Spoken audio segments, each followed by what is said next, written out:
Why did they laugh when she walked into the briefing room? Maybe it was the red hair. Maybe it was because she was the only woman in the room full of pilots, or maybe it was because they had never heard of Captain Alexandra Riley. The name her enemies would one day whisper like a warning. The laughter stopped the moment the radio came alive. The enemy pilot's voice cut through the static like a knife. One Apache helicopter against 6 fighter jets. This will be over in 30 seconds.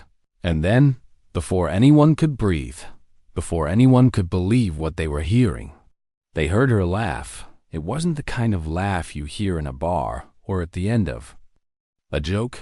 It was cold, controlled, and it told every man listening that something was about to happen they wouldn't forget. They called her Reaper Riley, 29 years old.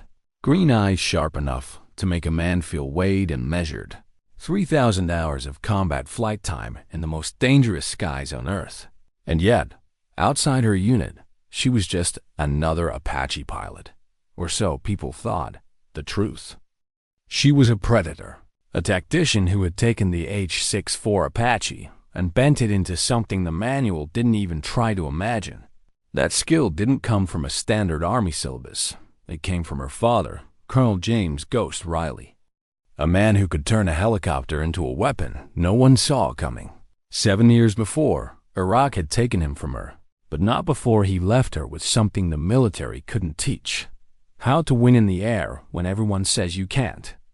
Baby girl, he used to say during weekend training at dusty airfields no one bothered to visit.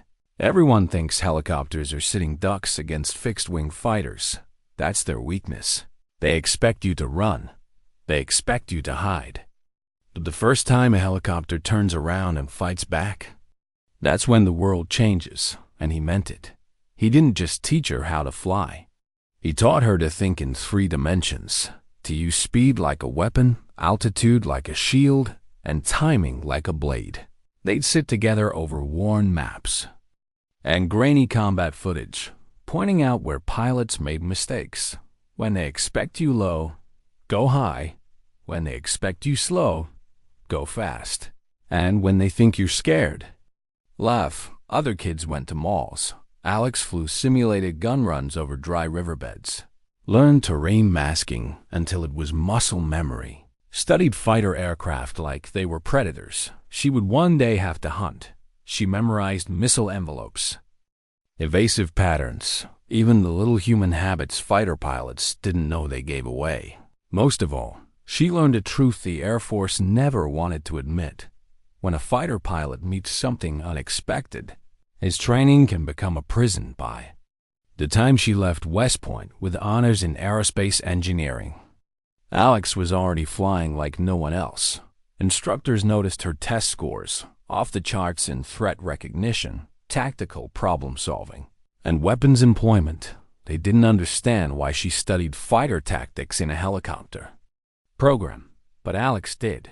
She was preparing for the day when all the rules broke. She got her first deployment in Syria with the 101st Airborne Aviation Battalion. It didn't take long for people to notice she wasn't like other Apache pilots. Others preferred escort flights with fighter cover.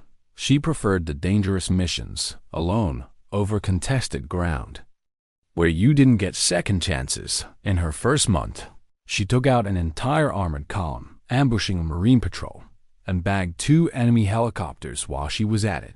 Air-to-air kills in a helicopter. That was the day she became Reaper. The call sign stuck.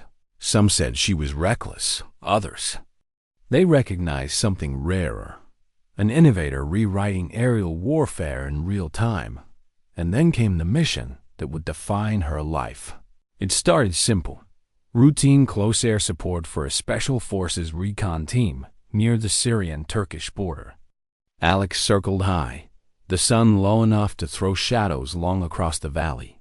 She could hear their voices in her headset. Calm, professional, just another day in enemy country. Then everything went wrong. Their position was blown.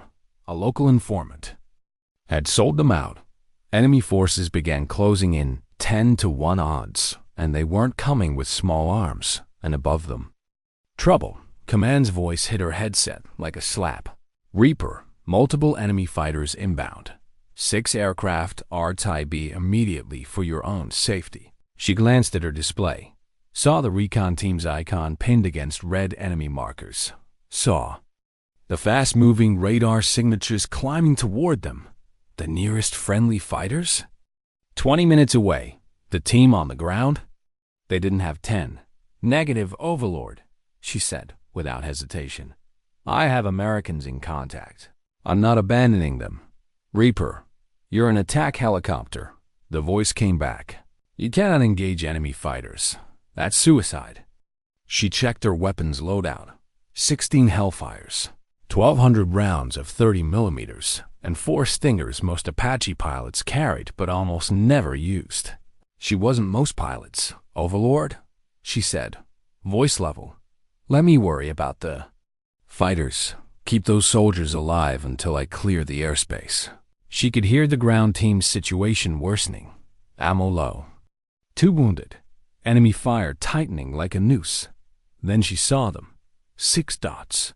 2 formations of 3, coming in clean and confident. Then IG-29s and Su-27s, modern, lethal, everything a helicopter pilot should avoid. She smiled. They were beautiful. Machines, yes, but they were flying like every training manual told them to. Predictable. High, fast, nose down for an easy gun run. Her father's voice came back to her. When you're outnumbered and outgunned, your only advantage is doing what they don't expect. Make them fight your fight. The enemy leader's voice broke over the open frequency. 1 Apache helicopter against 6 fighter jets. This will be over in 30 seconds. That was when she keyed. Her mic let them hear her voice for the first time. Calm, dangerous, amused. Gentlemen, she said, and laughed. The cockpit was silent, except for the low, steady hum of the Apache's engines. Her hands rested lightly on the controls, but her eyes were alive, reading altitude markers, wind shear patterns, the shifting lines of terrain below. Every detail mattered now. They were still coming. 6 fighters, sleek and silver against the sun, a wolf pack, and she was the lone predator who wasn't supposed to be able to hunt them. The first MiG-29 dove in. Fast. Too fast. Exactly as she knew he would. He thought she'd be hovering at low altitude, a helpless target just trying to survive the pass. Instead, she was hidden behind a ridgeline, heat signature mast waiting. For him to commit, she eased the Apache up in one smooth motion. Nose rising, crosshairs settling, 2 Hellfires leapt from their rails. At this range, the MiG pilot never had a chance. On her display, his aircraft became a blossom of heat, fragments scattering into the valley air. She didn't celebrate. She didn't even flinch. This was math, muscle memory, instinct, all working in perfect silence. Flight leader is down. A panicked voice broke over the open channel. How did a helicopter static cut him off? She was already dropping back behind the ridge. Shifting position, always moving, never in the same place twice. Her breathing was steady, but she felt the thump of her heartbeat against the shoulder straps. She ignored it. Fear wasn't a weakness if you learned to fly with it. Let it sharpen your edge instead of dulling it. The 2 Su-27s came next, coordinated, clever, a pincer attack from opposite bearings, meant to box her in. She'd seen it 100 times on simulators, and her father's voice whispered the counter before she even thought about it. She pulled the Apache into a diving turn, dropping low until her rotors were a whisper above the valley floor, sliding directly beneath the first Su-27's attack path. He didn't even know she was there until she launched. The Stinger roared up from him. Below found the Su's heat trail and turned him into a falling sun. His wingman reacted instantly, but in reacting, he made the mistake she was waiting for. His evasive brake took him right into her firing arc. The second Stinger screamed skyward. Another fireball, another. Falling shadow. This is impossible. The last surviving enemy leader's voice cracked over the radio. Laced with disbelief, a helicopter cannot defeat fighter aircraft. Her laughter returned, colder this time. Apparently, she said, nobody told me that. Half their force gone, and the survivors were rattled. She could see it in their patterns. No more clean formations, no more confident attack profiles. They were defensive now, hunting her with caution instead of aggression. And that was exactly what she wanted. The third kill came on instinct. Maggie was making a fast approach from her 6 o'clock. Most helicopter pilots would have tried to dive for cover. Not Alex. She pulled a maneuver her father had drilled into her. Since she was 18, a snap reversal, 180 degrees in seconds, the Apache swinging nose to nose with the oncoming jet. The MiG pilot's surprise cost him everything. At this distance, her 30mm cannon tore through cockpit glass and engine housing in under 2 seconds. The aircraft shredded midair, debris cartwheeling in the sunlight. She keyed her mic again. 3 down. Who's next? The frequency went dead for a long beat. Then came the sound of engines in the distance. Repositioning, searching. Her mind was running parallel tracks now. One on the fight, one on the ground. Ranger 7 was still pinned down. Their ammo count dangerously low. Every second she spent in the air bought them another second of life. But she knew, if she made one mistake, there would be no more seconds left for anyone. The fourth kill pushed her skills to the edge. The Su-27 came in from extreme range, missiles already streaking toward her. The warheads glinted briefly in the sun before. The trails of smoke drew jagged white scars across the sky. She didn't panic. She pulled hard into the terrain. Dumping flares and chaff in quick succession, the missiles bit the bait, curving away and detonating harmlessly into the cliffside. Most pilots would have used that moment to escape. Alex used it to hunt. She traced the missile trails back, saw where they converged, and launched a hellfire at maximum range. The Sioux pilot never expected a helicopter to return fire from that distance.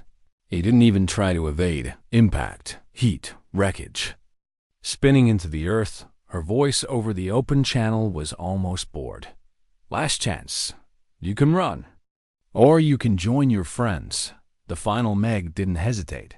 He turned tail, burners lit, vanishing into friendly airspace. The airspace was hers. Overlord, she said. This is Reaper, airspace clear, moving to support Ranger 7. 4. A moment, no one spoke. Then command came back, the disbelief thick in his voice. Reaper, did you just shoot down 5 enemy fighters? Confirmed. 5 kills, 1 probable. Now let's get those men out of there. The sky was hers now, but that didn't mean the fight was over. Down in the valley, Ranger 7 was still in hell. Through the Apache's targeting optics, she could see them. 6 shadows pinned against jagged rock, muzzle flashes dropping in. The dust, enemy fighters on the ground were closing in, moving from cover to cover, confident that whatever had been protecting the Americans would eventually give way. Alex switched mental gears. The air war was finished, but now came the part she'd trained for her entire career. Close air support with lives in the balance. Her voice was calm as she keyed the ground frequency. Ranger 7, this is Reaper. I'm in your overhead. Mark your nearest enemy. There was a pause. Then a strained male voice came back, ragged from shouting over gunfire. Reaper. Good to hear you. They're 30 meters east, moving fast, 2 wounded, ammo's low. Copy, she said. Adjusting her angle, the Apache dipped, rotors thumping deep against the thin mountain air.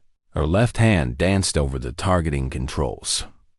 Locking the 30mm onto muzzle flashes, she could barely see without magnification. She squeezed the trigger.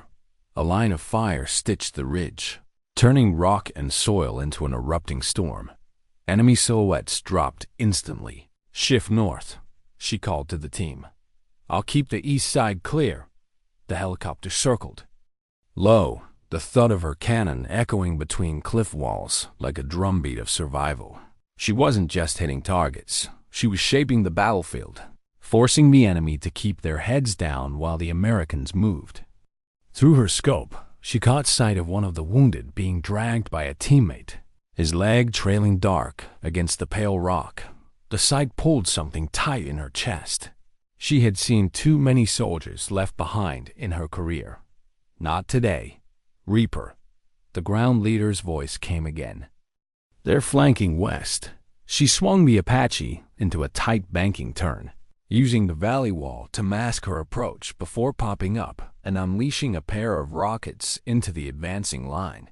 The blast sent dust and debris boiling skyward, breaking the enemy's momentum. Every shot, every movement was calculated to buy seconds. Seconds the team could use to get closer to their extraction point. Overlord, she transmitted. Ranger 7 is moving ETA to extraction? 8 minutes, came the reply. 8 minutes. It might as well have been a lifetime in combat. The enemy regrouped faster than she liked. She saw shapes reappearing in her thermal view, slipping between rocks, trying to keep pace with the retreating team. Her ammunition counters glowed red in the corner of her vision. The air-to-air battle had cost her dearly. Ranger 7, I'm running low on 30 millimeters. You've got to move. We're moving, Reaper. Just keep that sky angry. She almost smiled. The ground team trusted her now, even without ever seeing her face. In war, trust like that was rare and fragile. The next pass was pure instinct. She caught a glint in the distance, sunlight off a rifle scope, and reacted before thought could catch up. The Apache bucked slightly as the cannon roared, sending a wall of rounds into the snipers. Perch, good hit. The ground leader shouted. That was too close. Her voice was steady, but inside, her pulse was hammering. She'd been a second away from losing one of them, a second away from failure, when the extraction bird finally appeared, a UH-60 sweeping in low through the valley. Alex held her position above it like a shield. She didn't blink, didn't relax, not until every man was aboard, and the Black Hawk lifted away with its blades chopping the air in deep, defiant beats. Overlord, she said quietly. Ranger 7 is clear. Mission accomplished. The reply came slower this time, almost reverent. Reaper, you didn't just accomplish the mission. You pulled off the impossible. She didn't answer right away. She just banked the Apache toward base, the valley falling away beneath her. In the cockpit stillness, her father's voice came back to her. The same words he'd spoken years ago when she first learned to fly.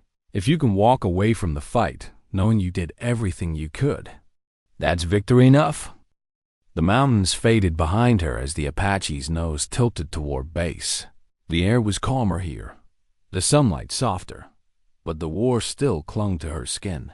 The smell of burnt fuel and cordite drifted through the cockpit vents, mixing with the metallic tang of adrenaline she hadn't shaken yet.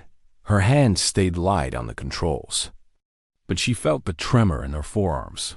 Not fear, not anymore, just the aftershock. The body catching up to what the mind had already processed. She didn't replay the fight in her head. Not yet. That would come later, when she was alone. For now, she stayed in the moment, scanning the sky, listening to the hum of the rotors. You never assumed the danger was over until your boots were on solid ground. The call from command came in after 15 minutes of silence. Reaper, you are clear to RTB. Maintenance is standing by. Flight line is expecting you. There was something in the controller's tone, not just relief, something closer to awe. The base came into view, a patchwork of hangars, fuel bladders, and parked aircraft in the desert heat. Even from miles out, she could see movement along the tarmac, people waiting, too many for a normal landing. She brought the Apache in low, the rotor wash kicking dust into spirals as she eased down onto her pad. Engines spooled down. The world outside grew sharper. The sound of boots on concrete, the shouts of crew chiefs over the wind. When she lifted her visor and stepped down, the line of people came into focus. Pilots from every branch, maintainers, infantry officers, even medics. They weren't just curious. They were studying her. trying to match the person in front of them with the impossible radio calls they just heard. Colonel Martinez, the base commander, stepped forward first. His uniform was immaculate, but his eyes gave him away, sharp, searching, still trying to piece together how what he'd heard could be real. "Riley," he said, voice even but heavy, "what you accomplished out there should have been impossible. 5 enemy fighters, 1 helicopter. How?" She removed her helmet, red hair falling in damp strands around her face. The heat pressed in, but her gaze stayed steady. "Sir," she said, "everyone assumes helicopters can't fight jets. That assumption is what made them vulnerable. It wasn't arrogance, it was truth. The kind of truth that didn't require raising your voice, Captain Davis." An F-16 pilot with over 200 combat missions was next to speak. He shook his head slowly, almost smiling despite himself. "I've been flying fighters for 8 years. I've never seen anyone do what you just did. Where the hell did you learn tactics like that?" Her hand went to the small, worn photo tucked inside her flight suit pocket. She didn't take it out. Didn't need to. The image was burned into her memory. Her father in his flight gear, grinning into the wind, from someone who taught me that the most dangerous enemy, she said softly, is the one nobody expects. They didn't press her after that. They didn't need to. Maintenance crews swarmed over the Apache, checking for damage. The aircraft had held together better than anyone could have guessed, but it wasn't the machine they were talking about in low voices. It was her, the way she'd flown, the decisions she'd made. By nightfall, the engagement was already a story traveling from tent to tent, ready room to ready room. Some told it with disbelief, others with respect, a few with envy. In her quarters, Alex finally let herself slow down. The flight suit hung on the chair, streaked with dust and oil. She sat on the bunk in a plain t-shirt, bare feet against the cool floor, and stared at the ceiling. The images came back now. The flashes in the valley, the heat bloom of a kill on her display, the sound of a wounded soldier's voice in her headset. She thought about what could have gone wrong, how thin the line had been between victory and loss. And then she thought about her father, about what he'd said all those years ago, that one day she'd have to prove that helicopters could be predators too. She had proved it, but she also knew what that meant. Word would spread, higher command would take notice, and when they did, her life would change in ways she couldn't yet see. Somewhere outside, a generator hummed, a dog barked. The war went on, but in the small, quiet space, she let herself feel something rare. Not pride, not triumph, just the knowledge that, for 6 men who'd been trapped in a valley that morning, she had been exactly where she was supposed to be. The report was filed the next morning. She wrote it in the cramped pilot's office, fingers steady on the keyboard, her words stripped of drama. No adjectives, no color. Just the sequence of actions and results, exactly the way the military liked it. She knew how it would read to anyone outside the fight. Improbable, even suspicious. 1 Apache, 6 enemy fighters, 5 kills, 1 probable. No losses to friendly forces on paper. It sounded like the kind of thing that happened in recruiting commercials, not real combat. By midday, her after-action summary wasn't just in the battalion's files. It had been flagged by division intelligence and forwarded higher. Much higher. She didn't ask where. She didn't need to. That afternoon, a major from another unit stopped by the hangar under the pretense of checking maintenance logs. He lingered longer than he had to, asking careful questions about missile engagement ranges, evasive turns, climb rates. She gave him answers, but nothing beyond the unclassified details. The real answers weren't in numbers anyway. They were in instinct. 2 days later, she noticed the difference in how people looked at her. Not the pilot she'd flown with before. They already knew her reputation. But the others, the one from the Air Force detachment, the Marines passing through, even the contractors. Conversations paused when she entered a room. Some of it was respect, some was curiosity, and some was something closer to disbelief that a pilot like her even existed. At night, she went back to her quarters and kept her routine. Clean the gear, run diagnostics on her helmet side, update her own private notes, the ones her father had started and she'd been adding to for years. In those pages were diagrams of maneuvers, sketches of terrain masking patterns, even the little psychological cues she'd noticed in enemy pilots before they made mistakes. She'd never shared them with anyone. Not yet. On the fourth day after the mission, she was called to Colonel Martinez's office. The summons was short, formal, no explanation. When she stepped inside, he was already standing, a man who usually greeted his officers from behind the desk. "Riley," he said, gesturing to the chair across from him. "Close the door." She did. Sat. Waited. He slid a folder toward her. The cover was stamped classified in bold red letters. Inside, she saw orders, transfer, immediate. She didn't speak, just read the destination line. It wasn't a place she recognized. The unit designation wasn't public. "You're being reassigned," Martinez said, leaning forward. "Effective immediately. You'll be taking command of an experimental detachment. Rotary wing combat development. Air-to-air emphasis." Alex looked up slowly. "Sir, I'm a line pilot, not. You're not just anything, Captain," he said, cutting her off with the rare weight in his voice. "What you did in that valley didn't just save 6 men. It proved something the rest of us weren't ready to admit, and now we need you to teach it." The truth hit her harder than she expected. This wasn't a medal. It wasn't a speech. It was the Army saying, "You've changed the rules. Now change the way we fight." She thought about her father again, about all the weekends spent learning tactics no one else believed in, about his insistence that the future belonged to the ones who broke the limits. "I'll go," she said simply. Martinez allowed himself a small smile. "I knew you would." When she left the office, the folder was tucked under her arm.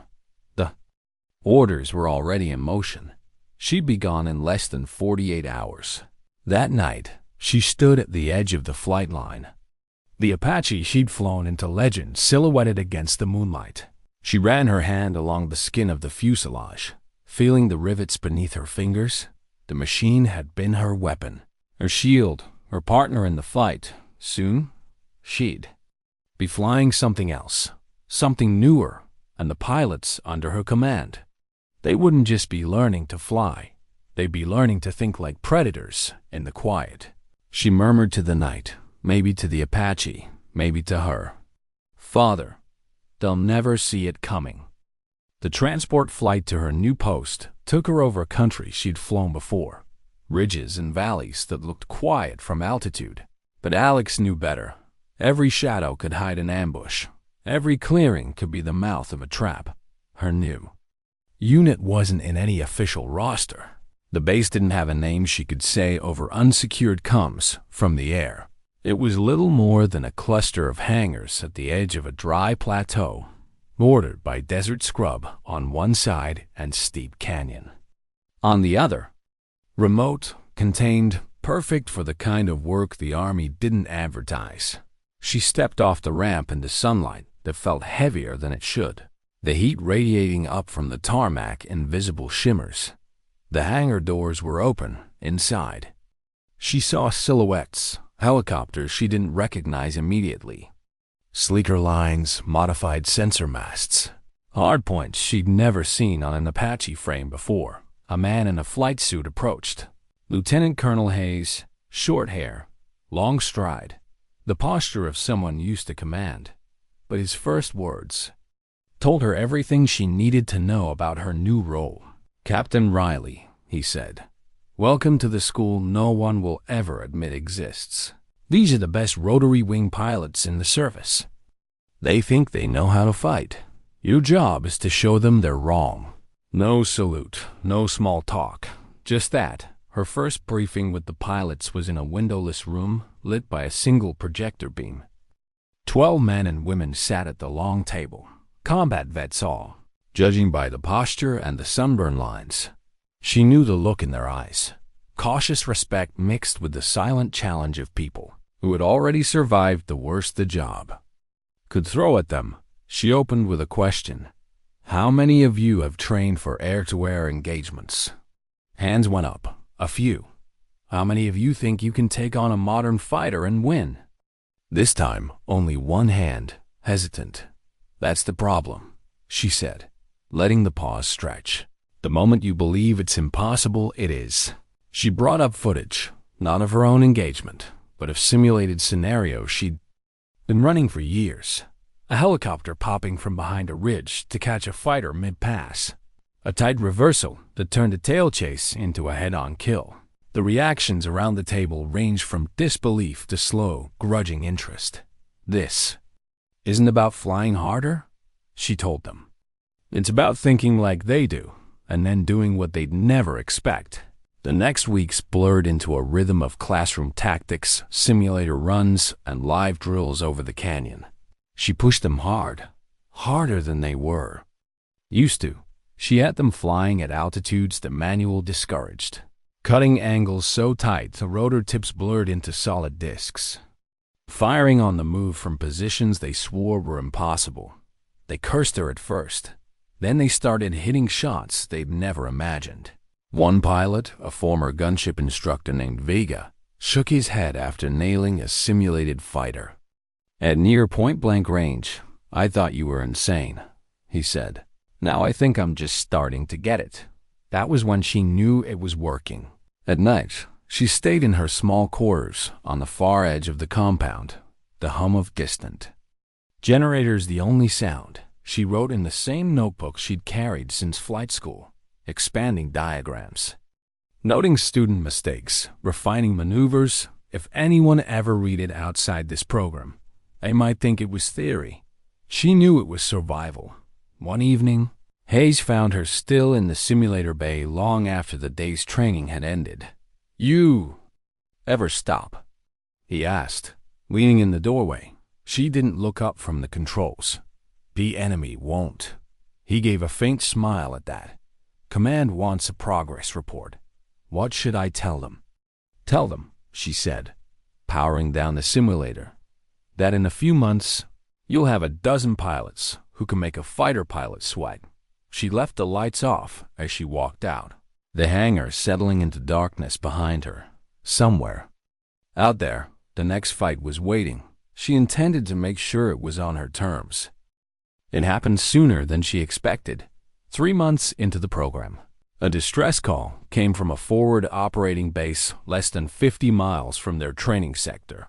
The FOB was under air threat. Fast movers spotted inbound, almost certainly hostile. The base had no fighter cover within range in the old playbook. The order would have been simple. Hunker down, wait for jets to arrive, hope the defenses held. But now there was another option. Vega, Rollins, you're up, she told them in the ready bay. The 2 pilots were already in their flight suits, helmets under one arm, the other hand resting on the checklist boards they'd been running when the alarm came in. Ma'am, Vega said, those are fighters coming in. You sure you want us? I'm not asking, she cut in. You've been training for this. Trust your machines. Trust what I taught you. Make them fight your battle, not theirs. There was a flicker in Vega's eyes, the same uncertainty she'd seen in her own reflection years ago. The moment before she proved herself, he gave a short nod and turned for the flight line.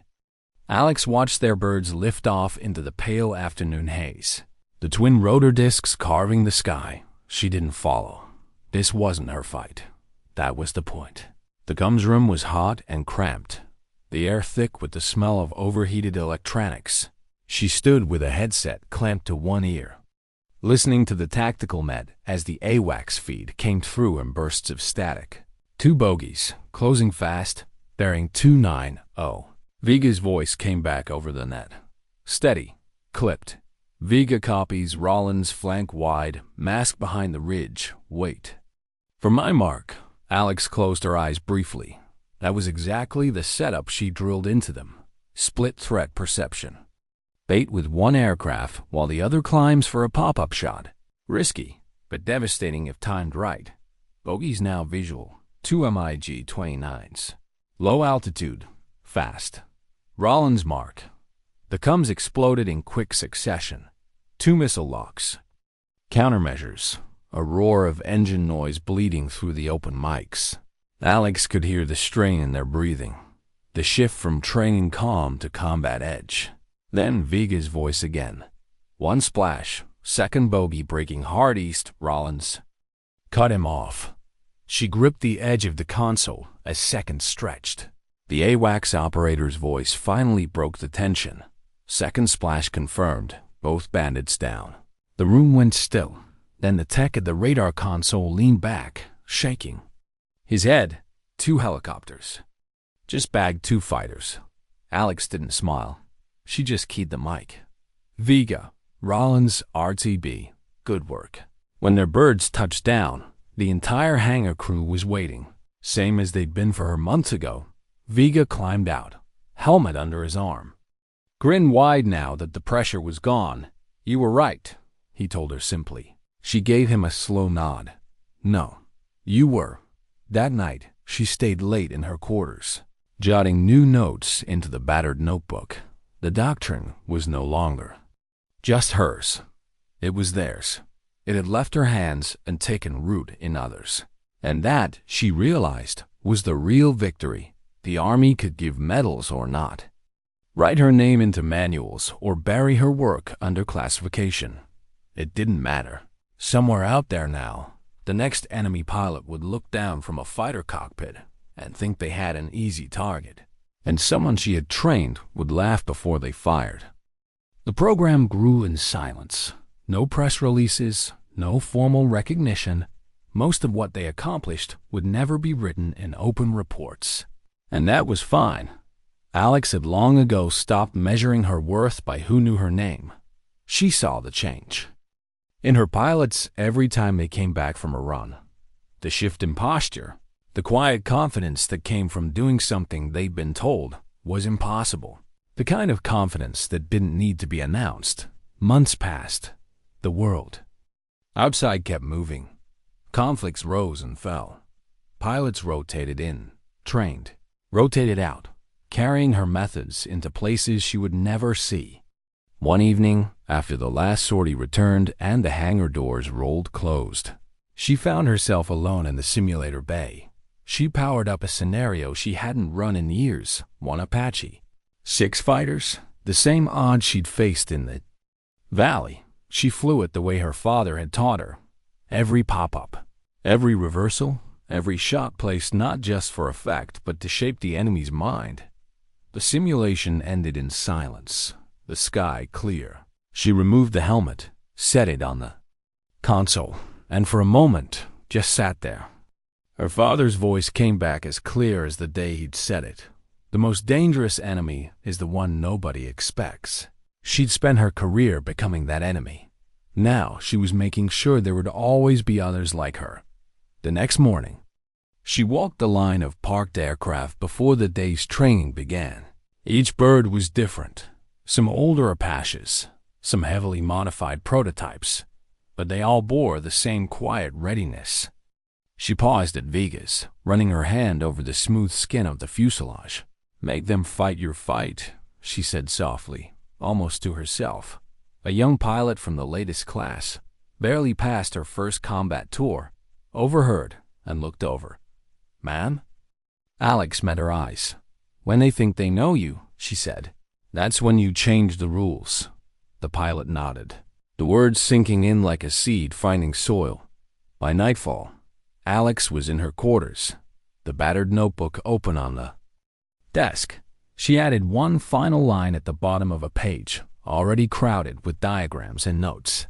Sometimes, dignity doesn't speak. It simply acts. She closed the book and leaned back, listening to the hum of the bass settling into darkness. Somewhere out there, in skies she might never fly again, a pilot she'd trained was waiting in silence, ready to turn the impossible into fact. And when the enemy came for them, confident and sure of the fight, they thought they were about to win. They'd hear laughter before the world turned upside down. That brings the story to a full cinematic close. The arc from her father's teachings, to the impossible battle, to passing on her doctrine, and finally to the moral you wanted.